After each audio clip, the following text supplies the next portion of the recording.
अस्सलामुअलैकुम। Programme night addition में हम आपको खुशामदीद कहते हैं। नाजरीन, पीडीएम में पीपल्स पार्टी ना सही लेकिन अपनी अपनी जगह हुकूमत के खिलाफ एहतजाज के लिए अपोजिशन की सभी जमातों ने कमर कस ली है।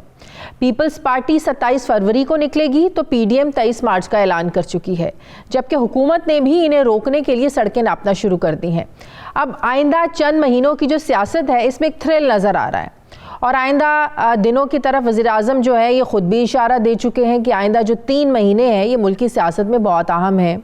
साबिक वज़ीर आज़म शाहिद खाकान अब्बासी ये दावा कर रहे हैं कि हुकूमत के 22 अरकान उनसे राब्ते में हैं।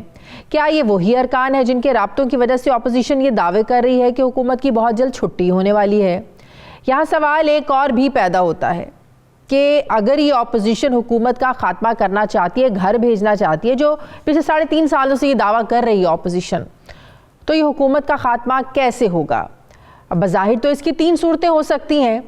पहली ये कि मौजूदा हुकूमत को ज़बरदस्ती घर भेज दिया जाए, जिसकी कोई सूरत नज़र नहीं आती और वैसे भी हुकूमती हलकों का ये दावा है कि इस्टेब्लिशमेंट और हुकूमत एक पेज पर है। हुकूमत गिराने की दूसरी सूरत यह भी हो सकती है कि वज़ीर आज़म खुद अपनी हुकूमत को ख़त्म कर दे। ये भी बज़ाहिर नज़र नहीं आता, क्योंकि वो अपनी हुकूमत और तरक्की को लेकर ख़ास से पुरएतमाद नज़र आते हैं और अभी भी करप्ट अपोजिशन के ख़िलाफ़ बकौल उनके जो करप्ट अपोजिशन है उसके ख़िलाफ़ ये जंग जारी रखना चाहते हैं वो। और तीसरी और आखिरी सूरत में हुकूमत का गिरना सिर्फ तभी मुमकिन है कि ईवान में तहरीक अदम एतमाद लाई जाए, नंबर पूरे करके मौजूदा हुकूमत को घर भेजा जाए और अक्सरियती पार्टी जो हो फिर वो नई हुकूमत बना ले। अब तहरीक अदम एतमाद की बात हो तो वज़ीर आज़म इमरान खान पहले ही 6 मार्च 2021 को अपने लिए एतमाद का वोट ले चुके हैं, जबकि अपोजिशन ईवान के अंदर के इत्तेहाद को लेकर इतनी पुरएतमाद भी नहीं, क्योंकि ना तो ये इंतखाबी इस्लाहात का बिल पास होने से रुकवा सके हैं, ना ही सेनेट इंतखाबात में इत्तेहाद और एतमाद शो करा सके हैं, और ना ही मिनी बजट रोक सके हैं, और ना ही स्टेट बैंक तरमीमी बिल को नेशनल असम्बली से पास होने से ये अपोजिशन रुकवा सकी है। तो फिर ऐसे में अपोजिशन जमातों की हुकूमत को छुट्टी कराने के जो दावे हैं और फिर नून लीग के 22 हुकूमत के 22 हुकूमती अरकान के साथ जो नून लीग के राब्ते हैं, फिर इसकी हकीकत है क्या?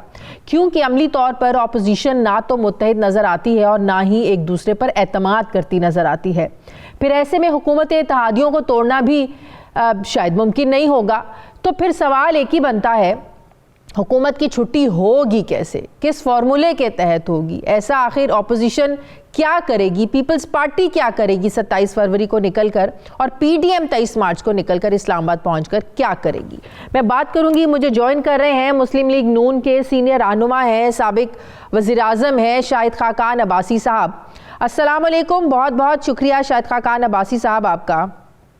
शाहिद खाकान अब्बासी साहब, बड़ा सादा सा सवाल, मकसद क्या है आप लोगों के इस एहतजाज का? पीपल्स पार्टी भी निकल रही है, पीडीएम भी निकल रही है, शेख रशीद कह रहे हैं पहले इस्तीफ़ों का कहा, उससे आप लोग भाग गए, अदम एतमाद के नंबर्स पूरे करने की सक्कत नहीं है आप लोगों में, आप लोग आएँ अपना सा मुँह लेकर वापस चले जाएँ, ये शेख रशीद कह रहे हैं, मिलना आप लोगों को कुछ नहीं है, जलीलो ख्वार होंगे आप लोग। मकसद क्या है आप लोगों का? देखिए मोहतरमा, पार्लिमानी सियासत को समझने की ज़रूरत होती है। पार्लिमानी सियासत के असरात ऐवान के अंदर होते हैं, उन असरात को आप ऐवान के बाहर अपनी एक्टिविटीज़ से जन्म देते हैं। तो जो एहतजाज होता है, चाहे वो लॉन्ग मार्च हो, चाहे वो जलसे हों, जुलूस हों, वो एक पब्लिक ओपिनियन की मोबिलाइजेशन होती है कि अवाम क्या सोच रहे हैं, अवाम की क्या तकलीफ़ है, उनकी तकलीफ़ के साथ कैसे इज़हार यकजहती किया जा सकता है, उनकी तकलीफ़ की वजूहात क्या हैं, उनकी तकलीफ़ के हल क्या हैं, ये बात की जाती है। इसका एक बड़ा स्टेप लॉन्ग मार्च होता है, जब एक बड़ी तादाद में लोग इकट्ठे होकर इस बात का इजहार करते हैं कि ये हुकूमत नाकाम हो चुकी है, अवाम तकलीफ़ में है, इसका कोई हल नहीं है और अब हमें एक हल तलाश करने की ज़रूरत है, और वो हल आज के दिन में सिर्फ एक नए इलेक्शन में है। तो ये होती है पार्लिमानी सियासत। इसके असरात हाउस पर होते हैं। हाउस में इस वक्त 162 मेंबरान अपोजिशन के साथ हैं, 180 मेंबरान जो हैं ये हुकूमत के साथ हैं। तो ये 10 मेंबरान का फ़र्क है, क्योंकि अदम एतमाद ही वो वाहिद तरीका है अपोजिशन के पास जिससे वो हुकूमत बदल सकते हैं। तो अदम एतमाद के लिए 172 मेंबरान आपने असेंबली के अंदर मौजूद होने चाहिए और वो मोशन के हक में वोट दें, इससे तब्दीली आती है। इसके अलावा जो एक्टिविटीज़ होती हैं वो इस अदम एतमाद के हदफ को हासिल करने के लिए होती हैं। और जैसे मैंने हमेशा कहा है, मैं पिछले 4-6 महीने से जो ये मामले चल रहे हैं, कम से कम 22 अरकान PTI के ऐसे हैं जो अपनी जमात के साथ वो समझते हैं कि हमारी सियासत इस जमात के टिकट पर नहीं हो सकती, हम इलेक्शन में कामयाब नहीं हो सकते, या वो इख्तलाफ रखते हैं अपनी जमात की पॉलिसी से, वो इख्तलाफ रखते हैं अपनी जमात की नाकामियों से। इसलिए आज वो सब चाहते हैं कि एक ऐसा रास्ता हो जिससे इस मुल्क की आवाम को फिर एक दफ़ा अपनी इजहार राय का मौका मिल सके। तो 22 लोगों के साथ PDM भी कोशिश कर रही है। फिर तो 22 लोगों के साथ अदम एतमाद बड़ी इजीली कामयाब हो सकती है। ऑपोजिशन अगर मिल भी जाए, ज़ाहिर है इत्तेहादियों की ज़रूरत होगी, इत्तेहादी अगर नहीं भी मिलते तो 22 लोग तो बड़ा आसान हल है आप लोगों के पास। जी बिल्कुल आसान है और आसान नहीं भी है। ये जो इसी के लिए कोशिश कर रही है पीपल्स पार्टी भी और PDM भी।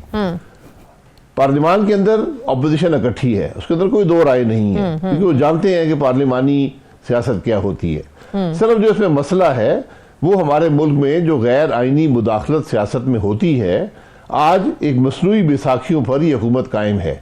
जिस दिन वो बैसाखियाँ हटेंगी, जिस दिन इन मेंबरान पर दबाव हटेगा, जिस दिन इत्तेहादी आप गिन लें तो 12 के करीब तो इत्तेहादी हैं, अगर वही हुकूमत से हट जाए तो हुकूमत की अक्सरियत ख़त्म हो जाती है। तो ये एक बड़ी मसनूई सी हुकूमत है और इसमें चले इलेक्शन चोरी हुए, हुकूमत बन गई, इस मुल्क पर ये जो एक अजाब नाजिल हुआ, अब पूरा मुल्क तंग है। कोई भी मुल्क के अंदर ऐसा 22 अरकान शख्स नहीं है, कोई ऐसा सूबा नहीं है, ऐसा इलाका नहीं है, ऐसा इदारा नहीं है जो इस हुकूमत से तंग ना हो। सही, शायद इसलिए आज तब्दीली हुकूमत में लाना कोई मुश्किल काम नहीं है, लेकिन मसनूई बैसाखियां हटानी पड़ेंगी। सही। 22 लोग जो अरकान जो हुकूमती आप लोगों के साथ राब्ते में हैं, क्या इसमें वुज़रा भी शामिल हैं? और इन 22 लोगों से क्या अदम एतमाद के हवाले से बात हुई? क्या वो बिल्कुल तैयार हैं आप लोगों के साथ चलने में? अगर वो वाकई इस हुकूमत से जान छुड़वाना चाहते हैं, बकौल आपके कि वो लोग समझते हैं कि आइंदा इलेक्शन में उनको कुछ नहीं मिलने वाला, तो वो जो डूबती कश्ती है ज़ाहिर है वो चाहेंगे फिर हम इससे निकल जाएं, हम क्यों साथ डूबे अगर ये हुकूमत डूब रही है। तो वो तैयार है अदम एतमाद में आप लोगों के साथ चलने के लिए? जी बिल्कुल, वो अदम एतमाद में से उनकी एक बड़ी अक्सरियत तैयार हो सकती है। मैं तो राब्ते की बात कर रहा हूँ कि जो लोग खुद राब्ता करते हैं, जो खुद बात करते हैं कि भाई हमारी हुकूमत तो नाकाम हो गई है, जो तवक्कुआत अवाम ने हमसे लगाई थी वो पूरी क्या हुई, बल्कि अवाम के हर मसले पर परेशान है।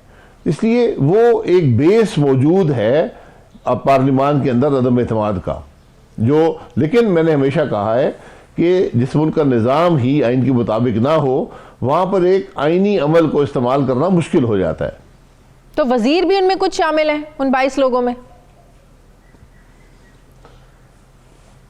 इनमें कम से कम जिन लोगों से ये 22 तो मेरी बात हुई है, जिनको मैं ज़ाती तौर पे जानता हूँ, इनके अंदर कोई वजीर नहीं है, लेकिन और भी लोग हैं जो मुख्तलिफ लोगों से राब्ते में हैं, जमातों से राब्ते में हैं, उनके अंदर वज़रा भी शामिल हैं।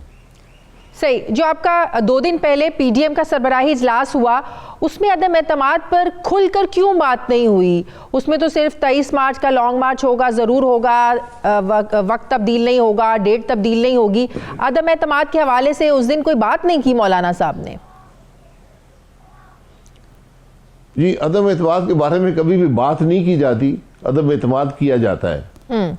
अदम एतमाद को आखिरी वक्त तक खुफिया रखना पड़ता है। ये उसकी एक बुनियादी ज़रूरत होती है कि जब आप नंबर इकट्ठे कर लें, फिर आप एक मोशन मूव करते हैं, वहाँ पर नाम सामने आ जाते हैं, बल्कि उस दिन भी नहीं आते। उस दिन भी आप चंद मेंबर से मोशन मूव करवाते हैं, फिर जब वोटिंग होती है आखिरी दिन, उस वक्त जाके ये सारा मामला यहाँ होता है। तो ये मुमकिन नहीं होता कि मैं कह दूं जी मैंने 5 अक्टूबर या 5 फरवरी को अदम एतमाद करना है या 10 मार्च को करना है, ये मामलात अपने वक्त पर किए जाते हैं।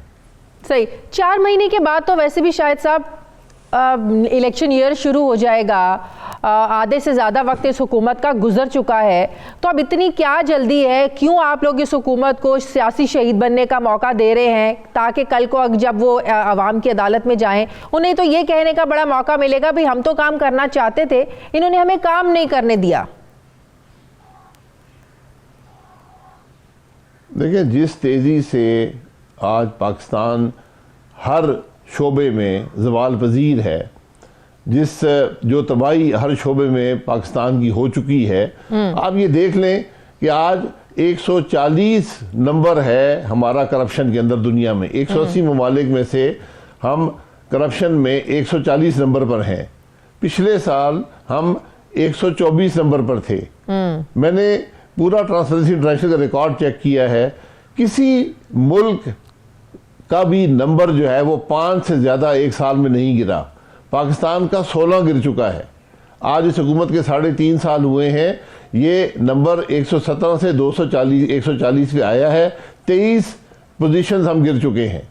तो आज करप्शन, लेकिन करप्शन तो आज भी आप लोगों में नजर आती है, पीपल्स पार्टी में नजर आती है या शरीफ खानदान में करप्शन नजर आती है? करप्शन उसके बावजूद भी आज भी आप लोगों में ही हुकूमत को नजर आती है। जी, क्योंकि इसका आप रोज जिक्र करते हैं ना, पकड़ लेना। मैं तो कह रहा हूं, अगर आप 3.5 साल में आपको कुछ नहीं मिला तो कब आपको मिलेगा?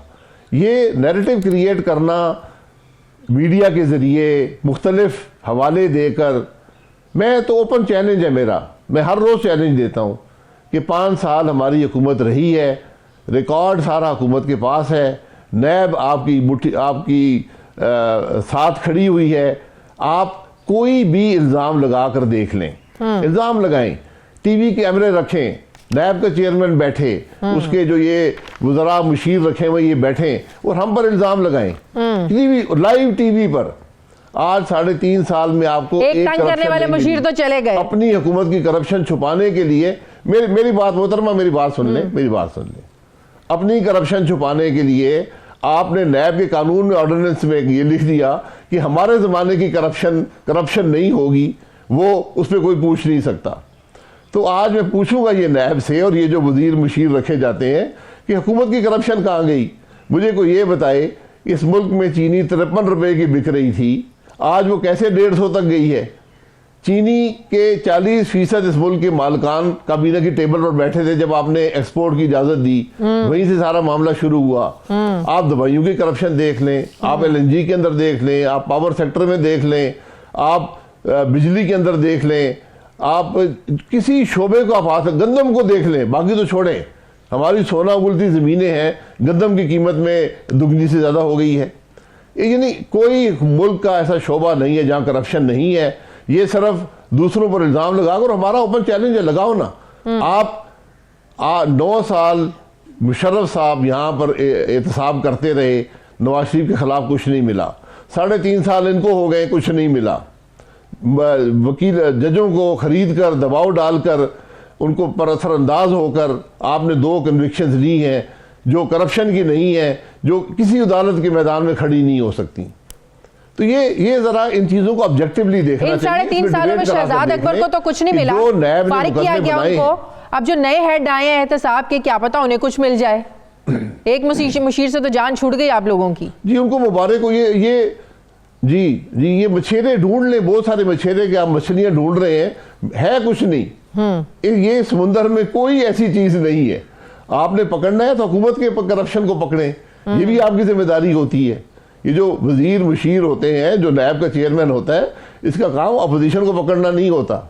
और अब आप ये देख लें कि जो नैब की रिपोर्ट पेश हुई है पब्लिक अकाउंट कमेटी में, उसमें पता ये चला है कि सबसे करप्ट तरीन तो सियासतदान है, ब्यूरोक्रेट उनसे ज्यादा करप्ट हैं, कारोबारी लोग उनसे ज्यादा करप्ट हैं। अब बाकी तो मुल्क के शोबे नैब की उसमें आते नहीं हैं। तो आज जिन लोगों के लिए आपने नैब बनाई हुई है, पता ये चला है कि उनके खिलाफ करप्शन का कोई मुकदमा ही नहीं है। हमारे हुकूमत के 8 लोगों के खिलाफ मुकदमे हैं नैब के, एक भी करप्शन का मुकदमा नहीं है। अच्छा, वैसे शायद खाकान अब्बासी साहब, आज हकीकत है करप्शन की। ये हुकूमत के लोग कहते हैं कि अगर ऑपोजिशन ये समझती है कि हम लोग करप्ट हैं, हमारे दौर में ज़्यादा करप्शन हो रही है, हम लोग तो इन लोगों के खिलाफ माजी में अदालतों में जाते रहे हैं। रात को दिलीप अब्बास साहबा भी कल मेरे प्रोग्राम में यही कह रही थी। तो अगर आप लोगों के पास इनकी करप्शन के कोई सबूत है तो आप लोग इनको जाके चैलेंज क्यों नहीं करते? इनको अदालतों में लेके जाएं आप लोग। आप देखें इतने ज़्यादा करप्शन बढ़ गई है ट्रांसपेरेंसी इंटरनेशनल की रिपोर्ट के मुताबिक, ऑल दो हुकूमत मानने को तैयार नहीं है। आप लोग क्यों नहीं जाते हैं इन लोगों के खिलाफ अदालतों में? मतलब अदालतें करप्शन की ट्रायल करती हैं, अदालतें तफ्तीश नहीं करती। तफ्तीश के महकमे मौजूद हैं। और मैं तो सिर्फ एक बड़ी मासूम सी मेरी गुजारिश है, ये जो आपने सारे मुशीर और ये लोग लगाए थे, इनसे सिर्फ जाते हुए इनके असासों की तफसील ले लें और आवाम को दिखा दें कि इन लोगों के असासे क्या थे जब ये आए हैं और क्या ये छोड़ कर गए हैं। क्योंकि जब कल तफ्तीश होगी तो आपको पता चलेगा कि इस मुल्क में सबसे करप्ट तरीन लोग वो थे जो इस मुल्क में एहतसाब कर रहे थे। ये मेरी बात आप याद रखें, आपने रीप्रोग्राम करने हैं। इस मुल्क के करप्ट तरीन लोग वो हैं जो आज एहतसाब के नारे लगाते हैं कि हम एहतसाब कर रहे हैं। ये करप्ट तरीन लोग हैं, सबसे ज्यादा पैसा इन लोगों ने बनाया है। तो शाहिद साहब, अगर कल को आप लोगों की हुकूमत आती है तो जो तरमीम इस हुकूमत ने की है, चाहे वो स्टेट बैंक तरमीमी बिल हो, नैब कवानीन को लेकर हो, क्या आप लोग इसे रिवर्स करेंगे? जी, जो कानून भी डिबेट नहीं हुआ पार्लियामान में, जिसमें अवाम के नुमाइंदों की राय शामिल नहीं है, जिसकी हकायक अवाम के सामने नहीं लाए गए, जो पाकिस्तान के मुफाद में नहीं है, जो रात के अंधेरे में पास हुआ, वो वापस होगा। ये हमारा पाकिस्तान के अवाम से वादा है। सही। तो इसका मतलब नैब का जो पुराना काला कानून है, जिसको आप भी काला कानून कहते हैं, ये सिस्टम उसी के तहत चलेगा? नैब को ख़त्म करने की ज़रूरत है, नैब को मुकम्मल तौर पर ख़त्म करने की ज़रूरत है।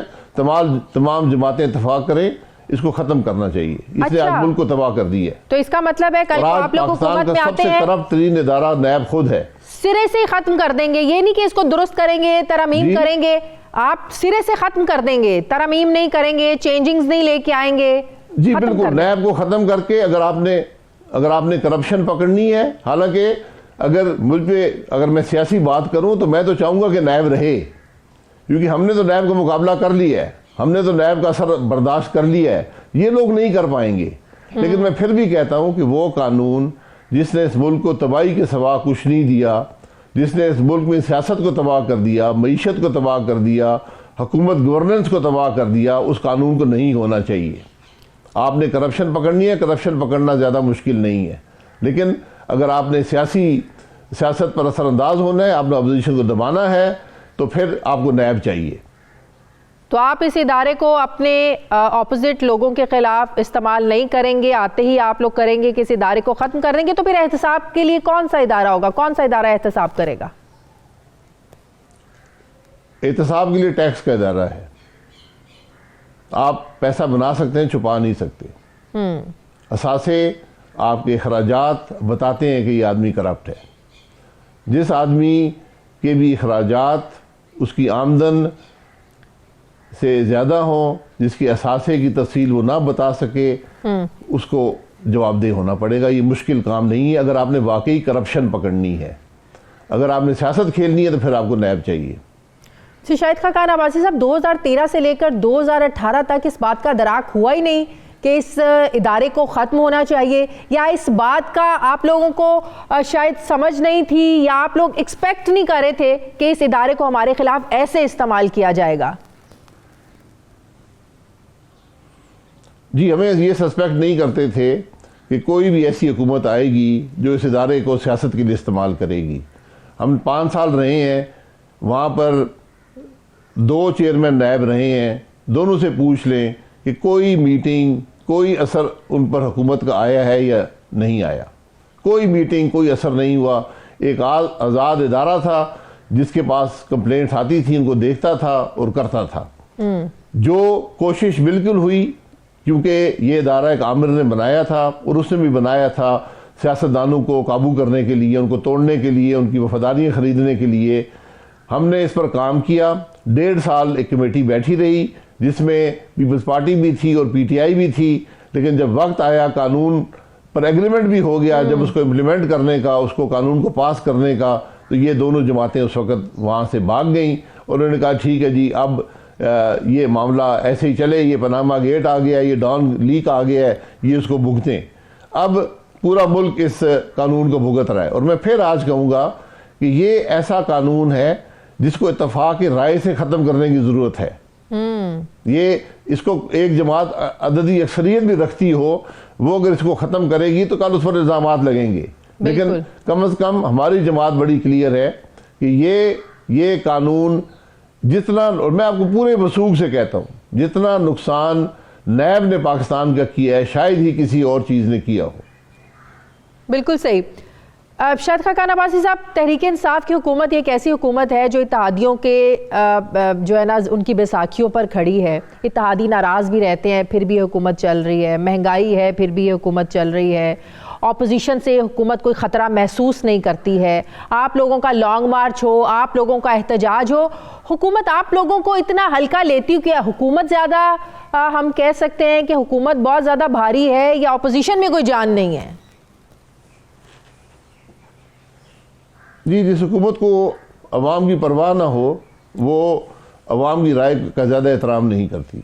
आज आप बाज़ार में चले जाएं, आपको अवाम की राय का पता चलेगा कि इस हुकूमत के बारे में क्या राय रखते हैं पाकिस्तान के अवाम।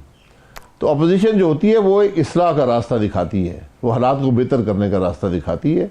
अगर आप अपोजिशन को दुश्मनी समझना शुरू कर दें, जो आज की हकीकत है, तो फिर मुल्क नहीं चलता, जो आज की एक और हकीकत है। सही।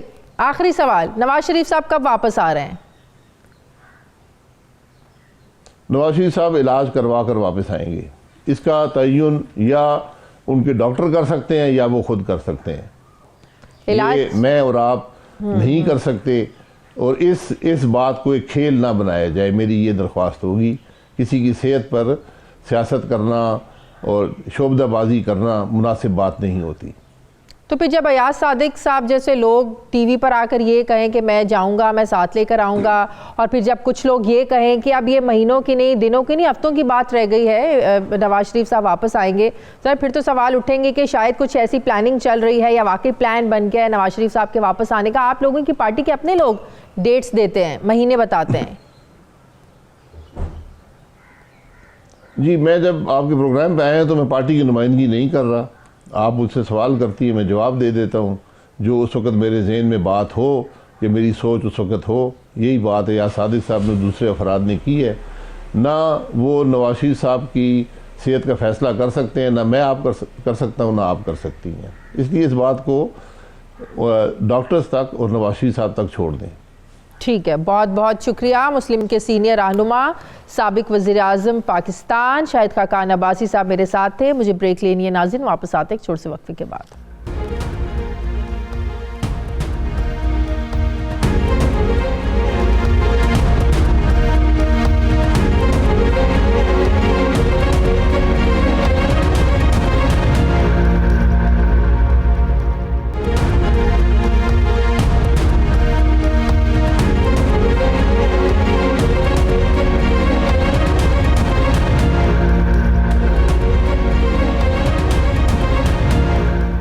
ब्रेक के बाद एक बार फिर से आपको खुशामदीद कहते हैं नाजरीन। रावी अर्बन प्रोजेक्ट, जिसे पंजाब हुकूमत ने गेम चेंजर मंसूबा करार दिया था, इसे लाहौर हाई कोर्ट ने कलअदम करार दे दिया है। लाहौर हाई कोर्ट का ये कहना है कि इस प्रोजेक्ट की तकमील के लिए कानूनी तकाजे पूरे नहीं किए गए। अदालत के मुताबिक मंसूबे के लिए जो अराजी है ये सन 1894 के कानून के बरक्स हासिल की गई है, जबकि आइन के तहत मंसूबे के लिए तरमीमी ऑर्डिनेंस भी कवायद और जवाबित पूरे करने में नाकाम रहा है। साथ ही अदालत ने यह भी कहा है कि इस प्रोजेक्ट के लिए पंजाब हुकूमत से जो फंड्स लिए गए हैं वो भी वापस किए जाएं। लाहौर हाई कोर्ट के फैसले के बाद इस प्रोजेक्ट पर काम तो रोक दिया गया है, मगर हुकूमत ने फैसले के खिलाफ अपील के लिए सुप्रीम कोर्ट जाने का ऐलान किया है।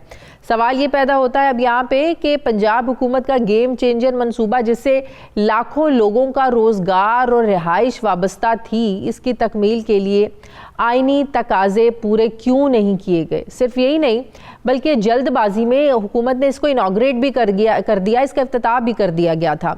अगस्त 2020 में इस मंसूबे का संगे बुनियाद रखा प्राइम मिनिस्टर इमरान खान ने, और वज़ीर आज़म इमरान खान ने ही गुज़श्ता साल सितंबर में इसका इफ्तिताह किया था।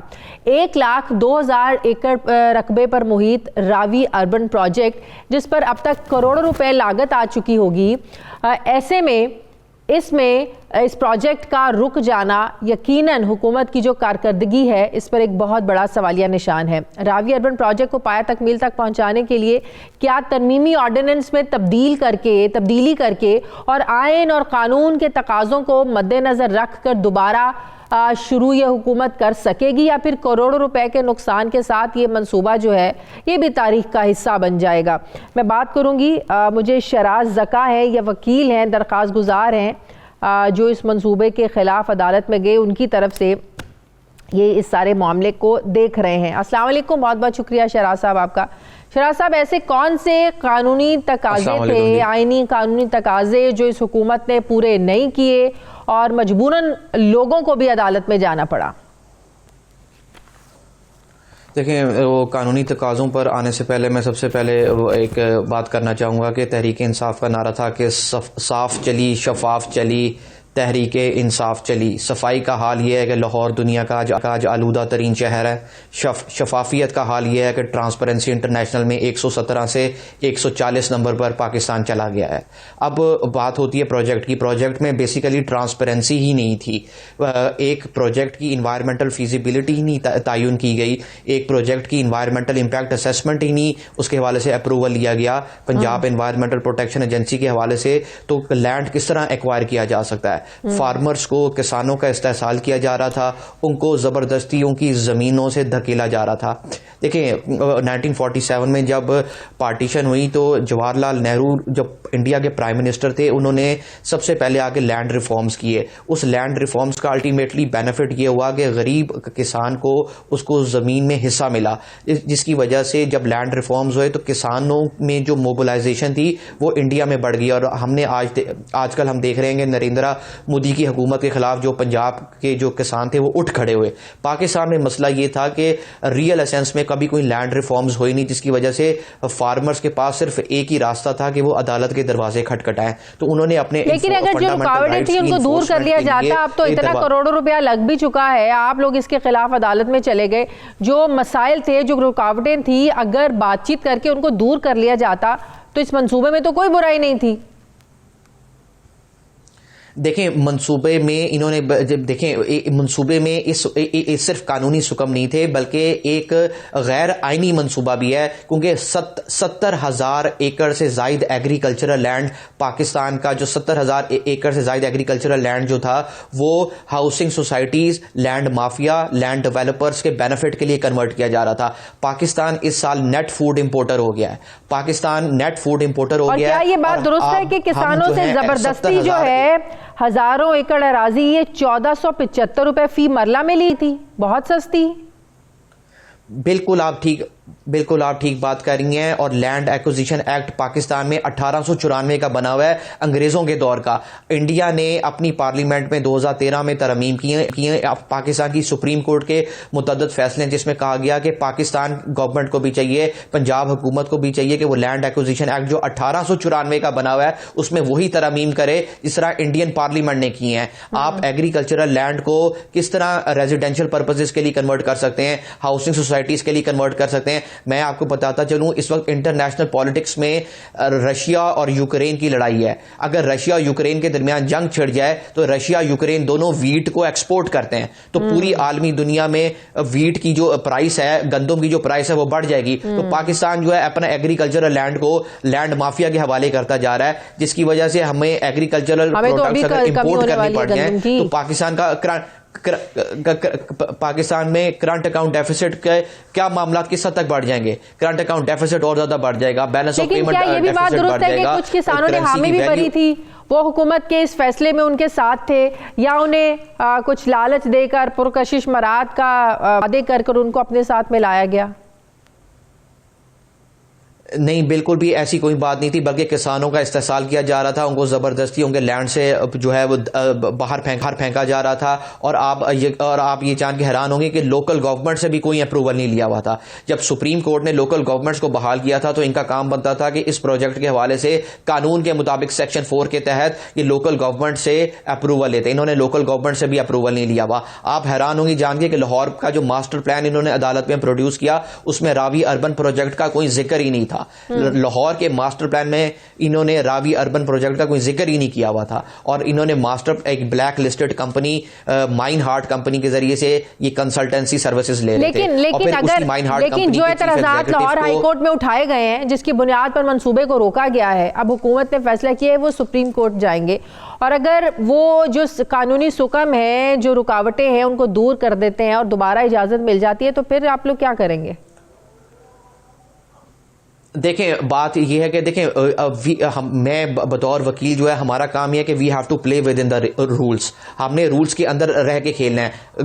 जस्टिस शाहिद करीम साहब को मैं खराज तहसीन पेश करता हूं। उन्होंने यही कहा है कि आप जब लैंड एक्विजिशन एक्ट में लेजिस्लेटिव अमेंडमेंट्स करेंगे, कानूनी तरामीम करेंगे कि एग्रीकल्चरल लैंड को क्या आप हाउसिंग सोसाइटियों के लिए के बेनिफिट के लिए कन्वर्ट कर सकते हैं, आप लेजिस्लेटिव अमेंडमेंट्स करेंगे, आप इन्वायरमेंटल इंपैक्ट असेसमेंट करवाएंगे। अगर एक प्रोजेक्ट की इन्वायरमेंटल इंपैक्ट असेसमेंट ही नहीं हुई हुई, इन्वायरमेंटल फिजिबिलिटी नहीं कंडक्ट हुई हुई, तो आप उस प्रोजेक्ट को किस तरह आगे आप लेकर चल सकते हैं? आप पंजाब हुकूमत खुद मानी हुई है अदालत के सामने कि इस प्रोजेक्ट में लैक्यूनाज हैं, लीगल इनफॉर्मिटीज हैं, इलीगैलिटीज हैं।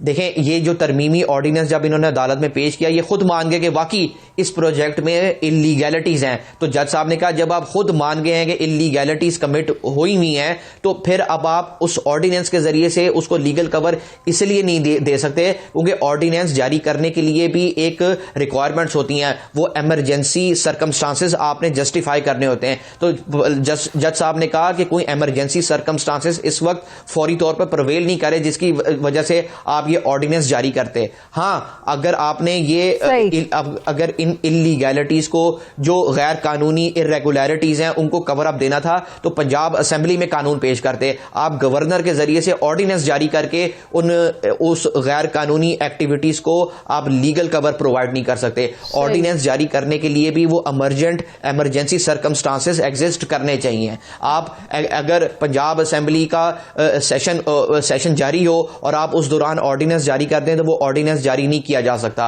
अच्छा। ऑर्डिनेंस सिर्फ एक ही सूरत में जारी किया जा सकता है कि वो इमरजेंसी सिचुएशन हो, वो इमरजेंट सर्कमस्टांसेस एग्जिस्ट कर रहे हो।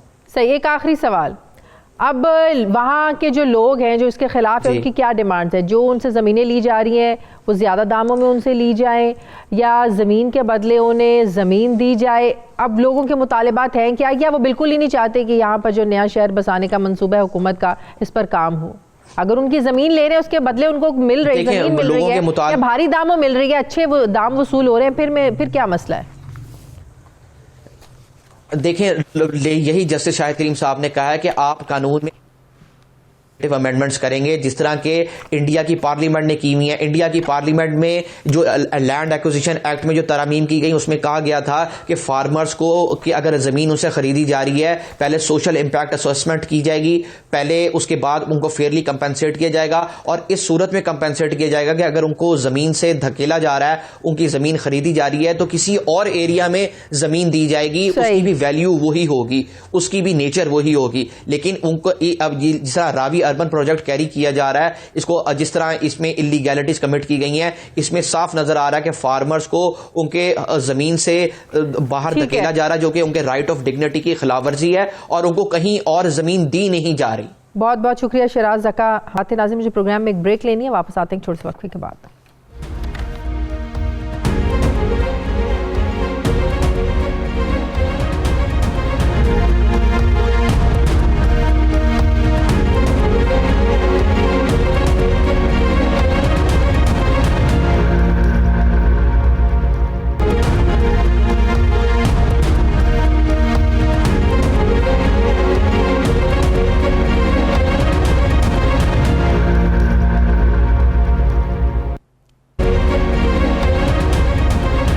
ब्रेक के बाद एक बार फिर से आपको खुशामदीद कहते हैं। नाजरीन, अगले 2-3 माह महंगाई कम नहीं होगी, ताहम इसका हल आवाम की जो इनकम है उसको बढ़ाकर निकाला जाएगा। वज़ीर ख़जाना ने यह तसल्ली दी है कि तनख्वाहदार जो तबका है ये मुतासर हो रहा है, लेकिन घबराने की ज़रूरत नहीं है। अब सवाल ये पैदा होता है कि ना तो महंगाई कम हो रही है, ना ही मईशत में बेहतरी के आसार नज़र आ रहे हैं, तो फिर आखिर आवाम की जो आमदन है इसको बढ़ाया कैसे जाएगा, किस फार्मूले के तहत बढ़ाया जाएगा। और वैसे भी ना जाने क्यों ये हुकूमत जो है वो मुश्किल हल ढूंढने की कोशिश कर रही है। मिनी बजट पास हो गया है, स्टेट बैंक तरमीमी बिल भी असम्बली से पास हो गया है, लेकिन अगर कुछ पास नहीं हुआ तो IMF की जो $1 अरब की किस्त है ये गुज़श्ता साल दिसंबर के महीने में मिलने वाली किस्त की 3 तारीखें मिल चुकी हैं। और अभी भी वज़ीर ख़जाना शौकत तरीन कह रहे हैं कि हमारे ही कहने पर IMF ने किस्त रिलीज़ करने की जो मीटिंग है ये 2 फरवरी तक बढ़ाई है। शौकत तरीन साहब का ये मानना है कि हमारे पास 1 हफ़्ता है, हम साम भी मार देंगे और लाठी भी नहीं टूटेगी। क्या कहते हैं वज़ीर ख़जाना, ये ज़रा देखिए। हमें ये नहीं मालूम कि ये जो इस वक्त सुपर साइकिल कमोडिटीज का है ये कब नीचे आएगा, बिकॉज ये हमारे पे मुनसर नहीं है, ये दुनिया के बीच में सप्लाई डिमांड का चक्कर चल रहा है और उसकी वजह से हो सकता है कि ये सुपर साइकिल जो है अगले 2-3 महीने में नीचे ना आए। तो हम ये कोशिश करेंगे कि अपने सारे जो हमारे सेगमेंट्स ऑफ सोसाइटी हैं उनकी इनकम्स बढ़ाएं। एक तरफ नाज़रीन तिजारती खसारा बढ़ रहा है तो दूसरी तरफ अफगानिस्तान के बहरान की वजह से भी हमारी मईशत पर दबाव है, और तीसरा फिर अपोजिशन के धरने और एहतजाज की सियासत भी आने वाले दिनों में मईशत पर मनफी असरात मुरतब करने का बायस बन सकती है।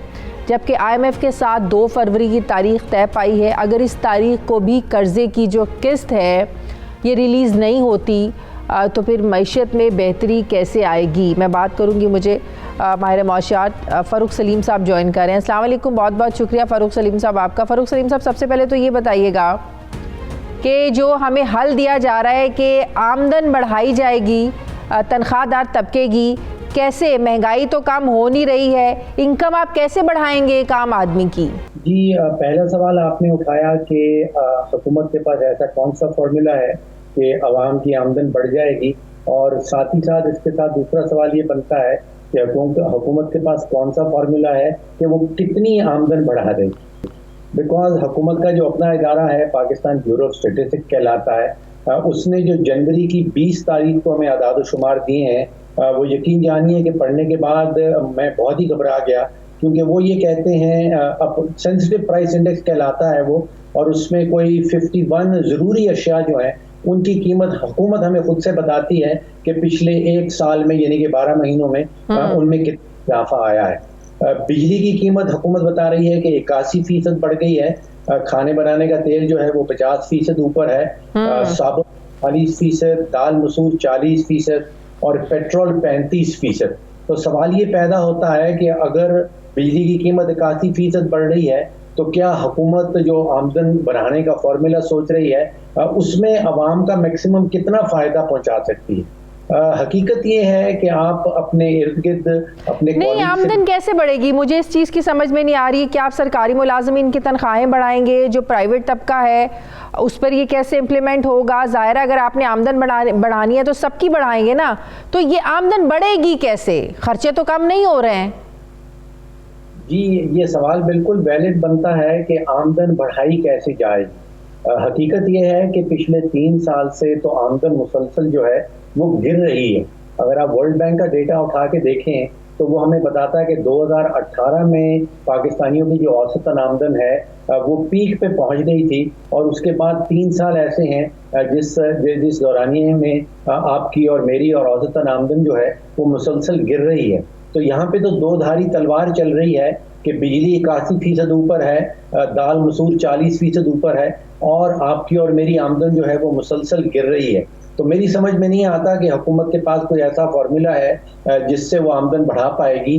नज़र ये आता है बड़ा क्लियरली कि इस वक्त इशराफिया जो है, चाहे वो अपोजिशन हो चाहे वो पार्टी हो, वो आपस में एक जंग में मुलविस हैं, और इस वक्त अवाम के जो मफादात हैं, जो सबसे बड़ा चैलेंज है महंगाई का, उसके मुतल्लिक कोई सोच विचार नहीं हो रही, और जो रियासत के सामने सबसे बड़ा चैलेंज खड़ा है वो तिजारती खसारे का है और वो करंट अकाउंट का है। तो इन दोनों इश्यूज के ऊपर मुझे लगता है कि हुकूमत कहीं कोई सीरियसली सोच विचार नहीं कर रही। यूरिया के मामले पर जो किसानों के साथ हो रहा है और फिर किसान इन खदशात का भी इजहार कर रहे हैं कि आइंदा जो है वो गंदम की पैदावारी जो हदफ है, जो आपका एक टारगेट है, उसको आप अचीव नहीं कर सकेंगे, तो फिर जाहिर है आपको गंदम इंपोर्ट करनी पड़ेगी। तो अपने किसानों को आप नुकसान देकर बाहर के किसानों को आप फ़ायदा दें और महंगे दामों आप बाहर से गंदम खरीदें, कितना इस वक्त आपको लगता है कि ये गंदम का बहरान इस आने वाले साल में शदीद हो सकता है?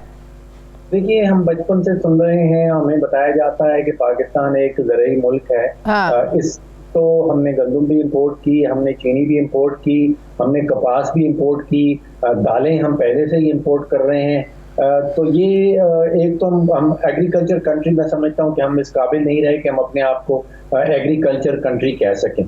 दो और सेक्टर्स ऐसे थे जिसमें हमें हुकूमत ने बताया और बेशुमार मरतबा बताया कि वो बूम पे जा रहे हैं। उसमें से एक कंस्ट्रक्शन सेक्टर था और दूसरा हमें बताया गया कि एग्रीकल्चर सेक्टर में कोई 1000 अरब की इजाफी इनकम जो है वो डिस्ट्रीब्यूट हो गई है। अब ऐसे है कि कंस्ट्रक्शन सेक्टर वाले तो खुद से अखबारों में इश्तिहार दे रहे हैं कि हम बैंकरप्ट होने चले हैं और हमें बचाया जाए, और साथ ही साथ पता चल रहा है कि जो हाल यूरिया की कीमत का है और जो यूरिया की सप्लाई की शॉर्टेज है हमारे किसानों के लिए, तो लगता है कि खाने पीने की चीजें शायद अगले साल भी हमें दोबारा। तो इसका मतलब गंदम की ज़ाहिर है शॉर्टेज होगी, सप्लाई एंड डिमांड का जो ज़ाहिर है उसी से सारी कीमतें तय होती हैं। जब गंदम कम होगी तो आपकी प्राइसेस भी ऑटोमेटिकली बढ़ जाएंगी, फिर ज़खीरा अंदोज यहाँ कहाँ बाज आते हैं? आप दुरुस्त कह रही हैं। मुझे नजर ये आ रहा है कि सियासत के ऊपर 100% फोकस यहाँ पे है। ना तो अपोजिशन इन मामला के ऊपर बहस कर रही है या कोई मुतबादल तरीके बता रही है, और हुकूमत तो तकरीबन पूरी तरह जो है वो अपोजिशन की जंग में मसरूफ है।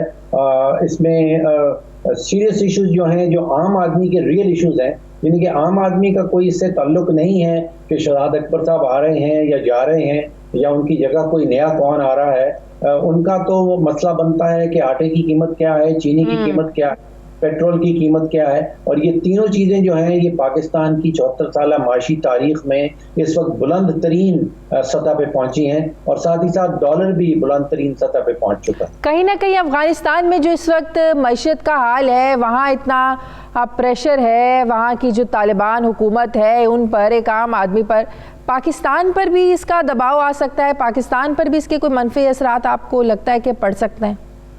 जी, सियासी तौर पर जरूर मनफी असरात होंगे, लेकिन हमारी मईशत के ऊपर कोई बहुत बड़ा अफगानिस्तान का इम्पैक्ट आता हुआ मुझे नजर नहीं आता, क्योंकि बॉर्डर्स ऑलमोस्ट सील्ड हैं और हमारी जो बायलैटरल ट्रेड है अफगानिस्तान के साथ वो पहले से ही कोई खास ज्यादा नहीं है।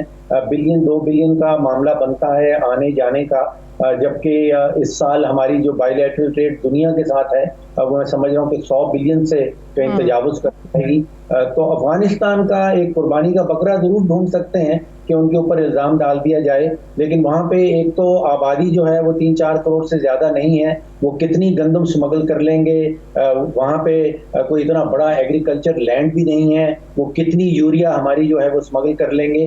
तो वो कुर्बानी का बकरा ज़रूर बनाया जा सकता है, लेकिन उसका कोई ख़ास इम्पैक्ट मुझे पाकिस्तान की मईशत के ऊपर डायरेक्ट होता नजर।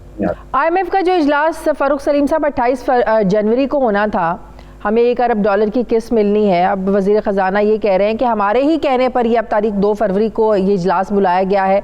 ऐसी कौन सी शराइत है जिस पर अमल दरामद नहीं हो सका और हम इसको लिंगर ऑन कर रहे हैं और कह रहे हैं कि आप ये आगे बढ़ाएं और इन 10 दिनों में हमें कुछ वक्त मिल जाए कि हम उनकी शराइत पर पूरा उतर सकें? देखिए, ये सब बातें तो हम मीडिया में सुन रहे हैं, अखबारों में पढ़ रहे हैं।